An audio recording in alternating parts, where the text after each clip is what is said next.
Today, into our 4th week of the season, it is now time to go back and check what happened in week 3 when it comes to Mythic Plus. Last time we looked at this, we just had week 2 ending, we were getting into week 3 and we looked at what happened in the first 2 weeks of the season. So now we're gonna extend this to the 3rd week of this 11.2 patch. Now, we left ourselves last time with a few questions about what was going to happen to the healers, with Resto Shaman being in about 2/3 of the keys, as well as the slow decline of Vengeance, who at that time was being passed by both Protection Paladin and Protection Warrior, and the question about DPS. Really just one question, because 2 of the slots of DPS seem to be certain, with Frost Death Knight and Arcane already being chosen as 2 of the picks, meaning we only had 1 spot left.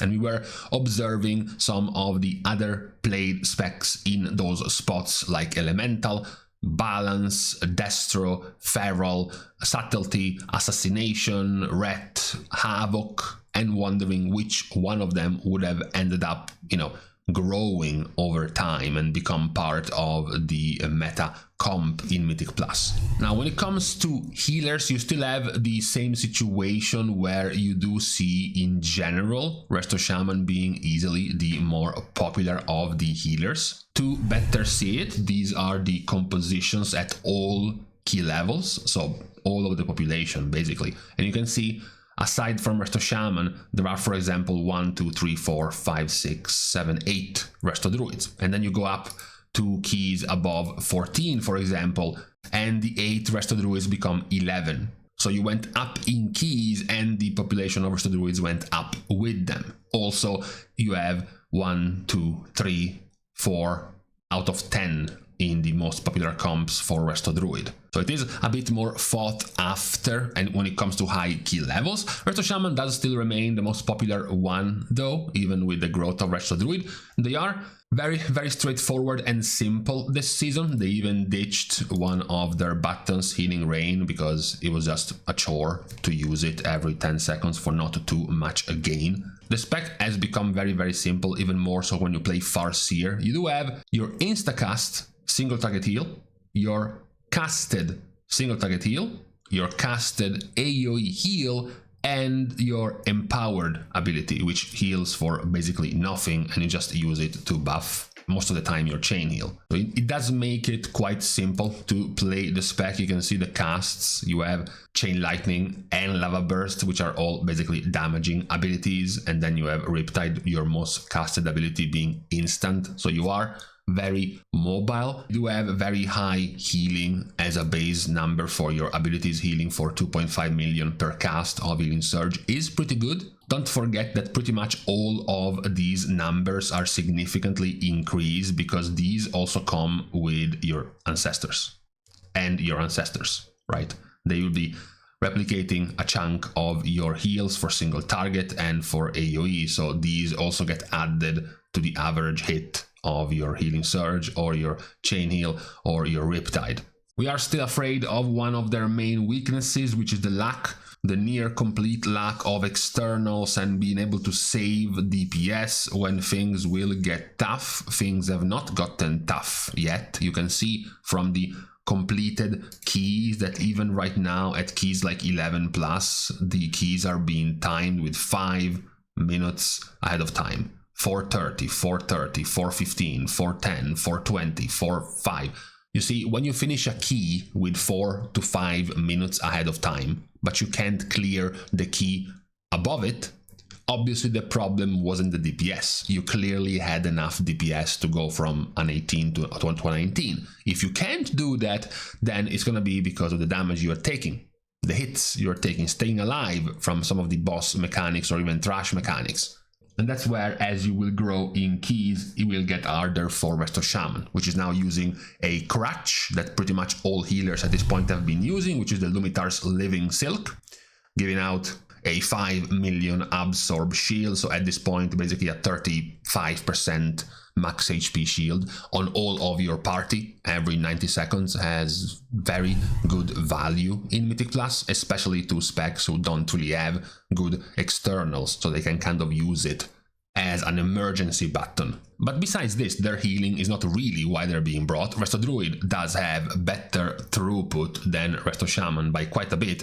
They are brought because of their utility, because of their mastery buff and the other things they can bring. The knockups, the stuns, even the slow, the mass roots, the dispels, the short interrupt. So as long as their throughput can sustain these high level keys and the necessity for big externals to save players is not a problem yet, Resto Shaman is still the healer of choice. Now for tanks, the divide has gotten a bit larger.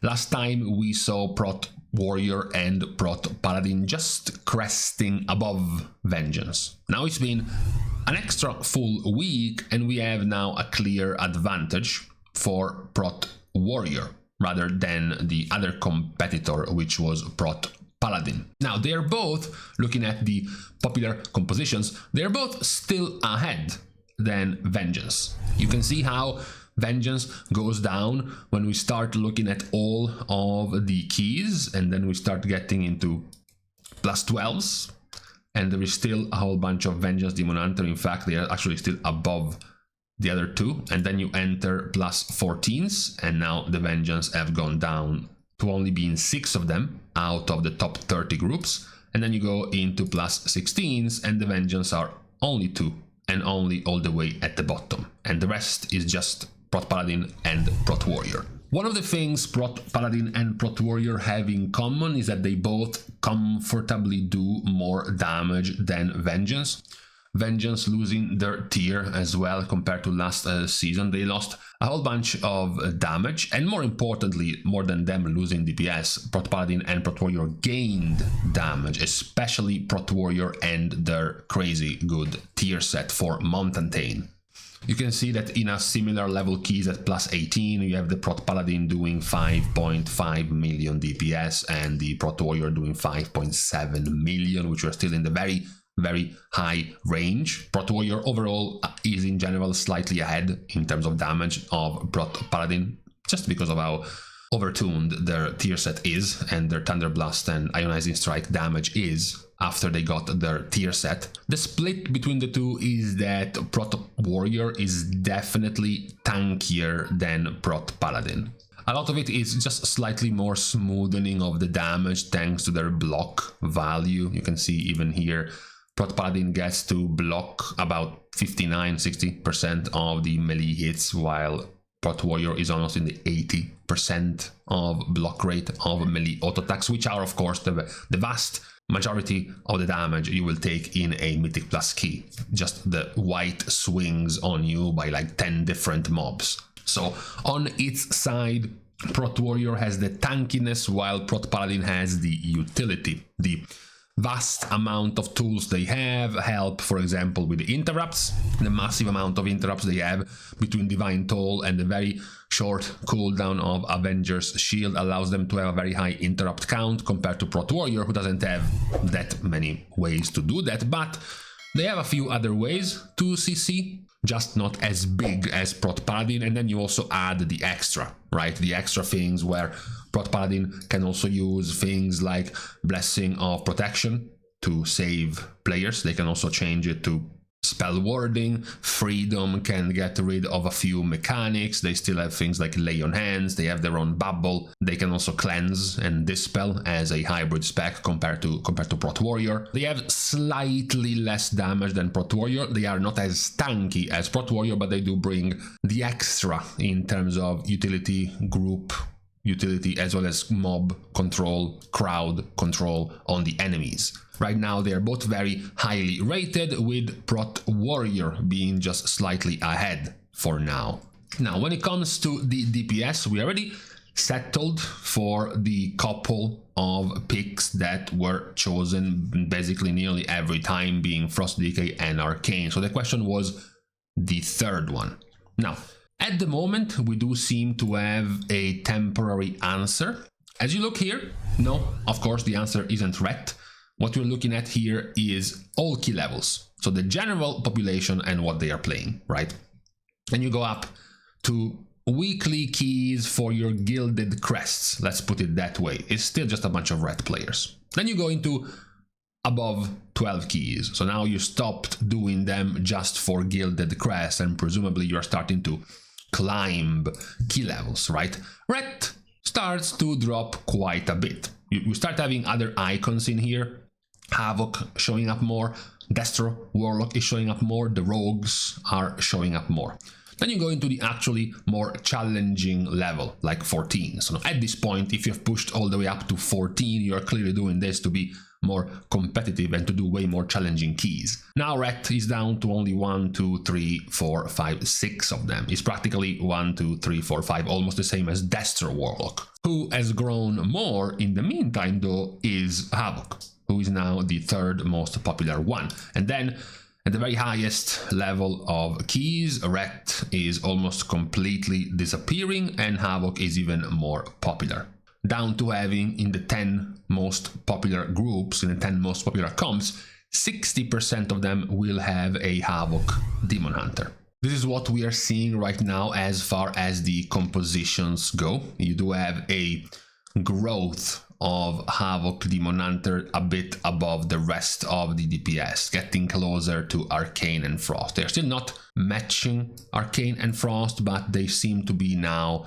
the bigger choice compared to the others. We have mentioned already that Havoc is bringing something very useful to the group, which is the magical damage taken debuff, due to the fact that Frost DK does almost exclusively magic damage. If you pick a generic Frost DK, which will of course unsurprisingly be in this exact very same comp we have just seen being in the most popular one right here, you can see that their damage is not physical. This is physical, the rest isn't physical, it's magical, so it will be affected by the Havoc Demon Hunter debuff. And then of course you have the damage of Arcane, which is fully magical, and a lot of the damage of Havoc will also be mostly magical, as it will be chaos damage. Now it is definitely unique to see Havoc paired with Arcane. We already mentioned the reason Havoc has in larger and larger groups practically the best funnel damage in the game, the best priority damage, we should say, in the game. So if you look at the first mega pool of Halls of Atonement, so it's a 1 minute 20 long, but the number is too short. Let's make an actual big number, like the first big chunky pool, so we get to see 30 million DPS. The rest of the group is doing, I'm assuming, similar damage. Yep, all doing 30 million DPS on pool, right? Very big number. Now, who is the danger here? Who is dangerous? Well, obviously you have a couple of casters, but they have reasonably low HP, right? The danger is the Shard of Alkias, right? This guy over here. So when you look at this guy over here, you can see that their damage is higher quite a bit than the Frost DK. And the reason we mentioned for Arcane is because their Arcane Barrage does more damage to their primary target. They can cleave with Arcane Barrage, but the hits of Arcane Barrage to the other enemies are only doing 40% of the original damage. Meanwhile, Havoc has another way to funnel extremely well on the main target. In this case, it was the Shard of Alkias, which is going to be the Wounded Quarry. Very simply funneling 20% of the damage, of the physical damage dealt to all the other targets, to funnel into your primary target, your marked target. Now, due to extremely wacky ways, even though it says 20% of physical damage, but we just saw Havoc do basically no physical damage, this still counts nearly everything you do as physical damage anyways. For chaos, weirdness reasons, you still count them in as your damage, so you still funnel a ton of damage through Wounded Quarry. And of course, as you read this, you realize why it gets better and better the more targets you're pulling, right?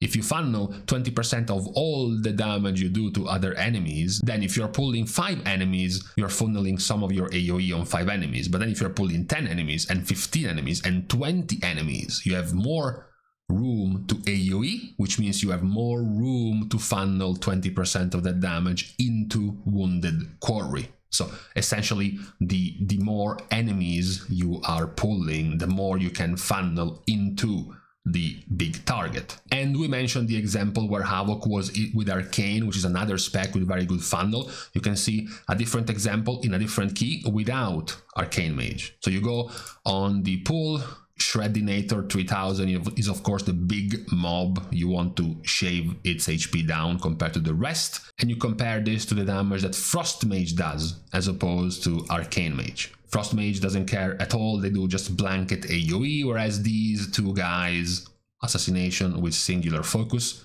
5% of the damage is funneled to your marked targets. Havoc with Wounded Quarry, they funnel all this damage on the primary target. That's what makes it extremely good in AoE, and also the more targets you have, the more you can funnel on your main target. These are the best specs at the moment for this type of prio damage: Arcane, Havoc, and Assassination. Obviously, sure, at the end of the key, Frost DK can be 15% ahead of you in damage, right? But what matters is the damage profile you did on those kind of Mythic Plus big pools in terms of thrash. Sure, you can lose a lot in single target to the Arcane Mage, but what matters is that in these kind of pools you can still shave off the damage of the big HP guy, and now paired together with Arcane, you can do it even better, because now there is two of you doing this. Last season you had Balance, Unholy, and Arcane. So only Arcane was really able to do this kind of damage, but now if you run Havoc and Arcane, you can do it with two different specs at once.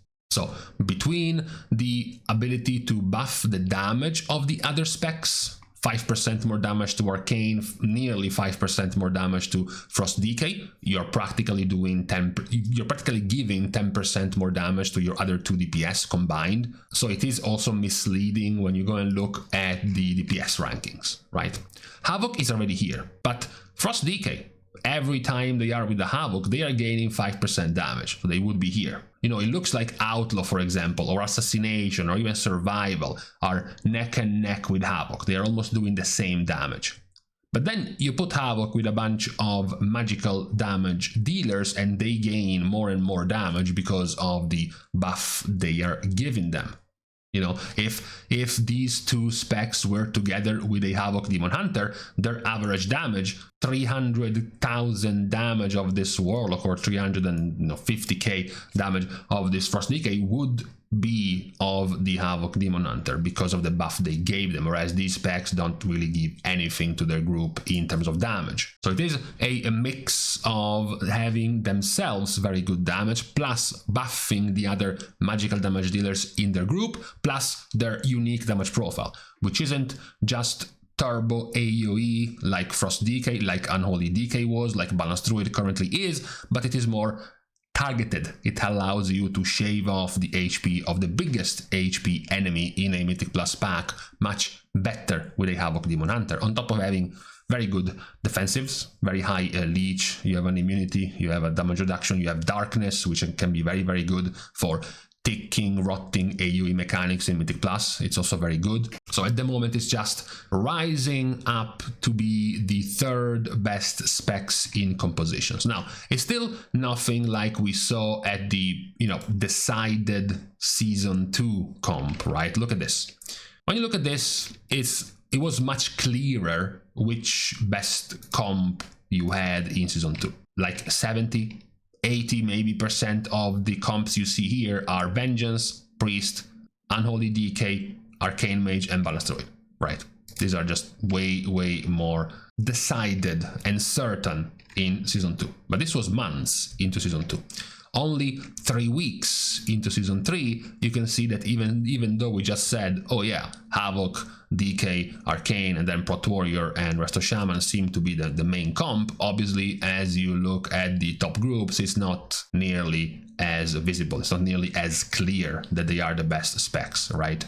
There is still, for the moment at least, a lot more choice rather than that particular comp. In fact, funnily enough, out of the top 20 keys, or even just all of the currently 19 keys completed, that particular comp is present nowhere. There's not a single comp of the most popular one we just mentioned, that is Prot Warrior, Resto Shaman, Arcane Mage, Frost Decay, and Havoc. Not one. One as the right DPS, wrong tank.